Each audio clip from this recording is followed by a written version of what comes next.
भाजी बनवण्यासाठी गरम तेलामध्ये आपण मोहरी टाकणार आहोत. त्यानंतर आपण जिरे टाकणार आहोत. मोहरी आणि जिरे टाकून झाल्यानंतर आपण त्यामध्ये बारीक चिरलेला एक छोटासा कांदा टाकणार आहोत. त्यानंतर लसूण टाकायचं आहे. नंतर ही फोडणी छान परतवून घेणार आहोत. कांदा परतून झाला की त्यामध्ये आपण बारीक केलेला शेंगदाण्याचा कूट टाकणार आहोत. अगदी थोडा कूट टाकायचा आहे. कूट टाकल्यानंतर पुन्हा एकदा फोडणी छान परतवून घ्यायची आहे.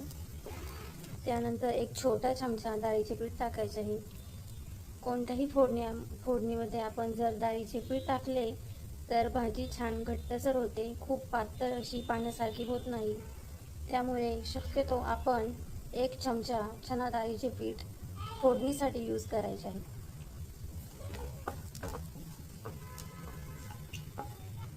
त्यानंतर चवीपुरती हळद टाकणार आहोत आणि आता मी काश्मीरी मिरची वापरणार आहे. त्याने भाजीला रंग छान येतो.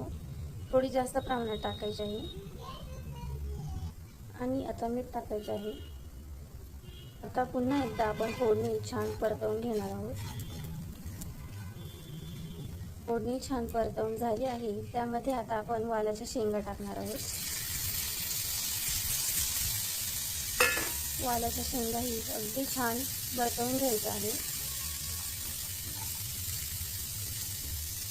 हे बघा, भाजी परतवून झाली आहे. त्यानंतर आपण पाणी टाकणार आहोत.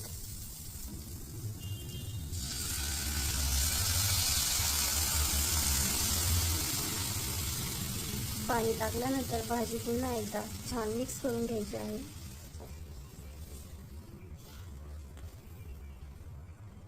मला खूप पातळ भाजी नको आहे, त्यामुळे मी पाण्याचे प्रमाण कमी ठेवलं आहे. आता 5 ते 10 मिनिट झाकण ठेवून ही भाजी छान परतवून घ्यायची आहे. 5 ते 10 मिनिटं झाकण ठेवून भाजी वाफवायची आहे.